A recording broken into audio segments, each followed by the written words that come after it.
On a personal note, आप जिस तरीके से कॉन्वर्सेशन करते हैं, जिस तरीके से आपने इन शब्दों का इस्तेमाल किया है, आई एम श्योर भाभी जी तो बहुत खुश रहती होंगी, आप उनको बहुत खुश रख पाते होंगे, है ना? जब भी वो उदास होती होंगी, आप उनकी तारीफ में दो शब्द।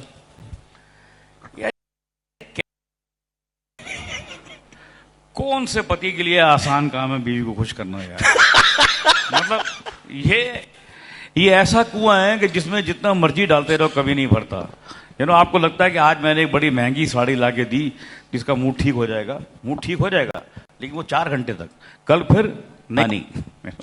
तो ये बड़ा मुश्किल है ये सवाल करना। हाँ, मतलब मैं जब ट्रैवल करता हूँ या कहीं होता हूँ या शूटिंग पे होता हूँ तो मैं देख रहा हूँ कि दुनिया भर मेरे जोक पे हंस रही है, मेरी बीवी तो sir so what the big deal. तो और घर में भी जो मेरी हालत है वो 2 बेटियां हैं, मेरी बीवी है, तो मेरी हालत बिल्कुल घर की मुर्गी दाल बराबर वाली है। तो सर इस बात से तो आप भी फिर सहम के, बाकी यहाँ पर जितने लोग हैं वो भी इस बात से सहमत होंगे कि दुनिया के लिए धुरंधर बनना आसान है, लेकिन अपनी पत्नी के लिए नहीं। पत्नी के लिए छुछुंदर हूं। दुनिया के लिए धुरंधर, पत्नी के लिए छुछुंदर। तो ये जो धुरंधर का जो क्लाइमैक्स वाला सीन था सर, है ना, जहां पर आपको मालूम है कि आप एक बहुत ही मुख्य किरदार में हैं और लोग जो है वो सीटियां और तालियां बजाएंगे, क्या आपने इस बारे में किसी के साथ में शेयर किया था? जब लोगों ने बड़े पर्दे पर देखा, लेकिन बड़े पर्दे से पहले क्या किसी के साथ में आपने इन सारी चीजों को शेयर किया था? देखिए, मैंने धुरंधर की जो बेस है वो शेयर किया था कि एक स्पाई फिल्म है और एक काफी रियल इंसिडेंट इसमें है, लेकिन ये बात कि मैं जासूस हूं और बहुत सालों से वहां पर मैं ये काम कर रहा हूं, ये बात सिवाय मेरी पत्नी के किसी को नहीं मालूम थी। किसी को नहीं, एक भी दुनिया में ऐसा आदमी नहीं है, मतलब यूनिट के कुछ आदमी छोड़ दीजिए, डायरेक्शन के, प्रोडक्शन के कुछ आदमी छोड़ के, उसके अलावा किसी को ये नहीं, ये एंड तक मैंने सीक्रेट रखी। और मुझे अभी भी याद है कि जब हमने इसका प्रीमियर देखा तो मेरी दोनों बेटियां दूसरे हॉल में, प्रीमियर बहुत सारे थिएटर में होता है, मतलब एक ही कॉम्प्लेक्स में अलग अलग थिएटर में चल रही होती है फिल्म, तो मेरी दोनों बेटियां दूसरे थिएटर में थी। तो जब ये वाला सीन आया एंड का तो वो रो पड़ी जोर से, और नॉर्मल नहीं रो रही थी, दे वर हाउलिंग, क्योंकि उनको गुस्सा आ रहा था कि हमारा बाप एक तो जासूस निकला, ऊपर से हम इसी एक ही घर में रहते हैं, हमको पता ही नहीं है।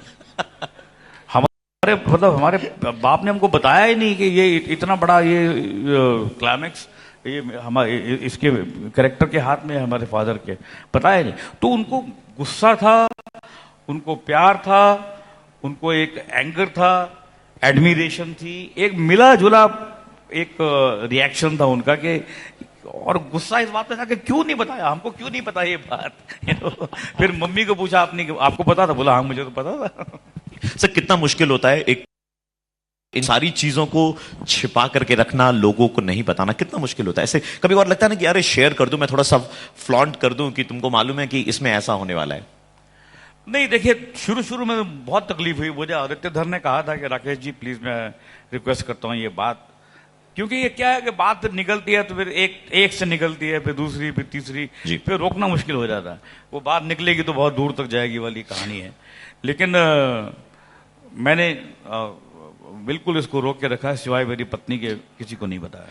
सही बात है सर। वो प्रीमियर की जब आप बात कर रहे थे तो प्रीमियर जब खत्म होता है तब आप कहते हैं अरे कुछ खाने को लाओ यार, अगर आपको याद हो तो अर्जुन रामपाल या कोई थे जो कहते हैं कि सर आप तो सबको खा गए, अपनी एक्टिंग से आप सबको खा गए। इस तरीके के कॉम्प्लीमेंट जब आपको सुनने को मिलते हैं, क्या आप थोड़ा सा ऐसा लगता है कि हाँ यार मैंने तो नहीं, भी ऐसा आया फील? नहीं, बिल्कुल नहीं, बिल्कुल नहीं।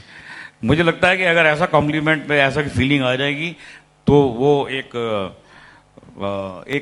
शेर है कि शोर नदी का नहीं आबशार का है, कि पानी जब गिरता है तो शोर वहां से करता है, जब आप गिरना शुरू करते हैं तो शोर करता है। शोर नदी का नहीं आबशार का है, यहां से जो भी सफर है उतार का है। और अगर कोई तुमसे ये कहे कि बच्चा है तू मेरा, अगर तुमसे ये कहे कि बच्चा है तू मेरा, उससे बच के रहो, वो आदमी बेकार का है। क्या बात। तो ये जो उन्होंने कॉम्प्लीमेंट दिया था, ये एक कॉम्प्लीमेंट है जी। कि आपने अच्छा काम किया है। ये कि आप सबको खा गए तो मैं उस पर मतलब पागल हो जाऊं, मेरा दिमाग खराब हो जाए कि हाँ मैं खा गया जी, मेरी फिल्म है जी। तो ये तो ऐसा ही है कि अगर हाथी चल रहा है तो उसके नीचे अगर कोई दूसरा जानवर चलता है तो उसको सडनली लगना शुरू होता है कि हाथी का भार मेरे ऊपर है। अगर आप ये वीडियो YouTube पर देख रहे हैं तो हमारे चैनल को सब्सक्राइब कर बेल आइकन दबाएं और Facebook पर देख रहे हैं तो हमारे पेज को लाइक करें।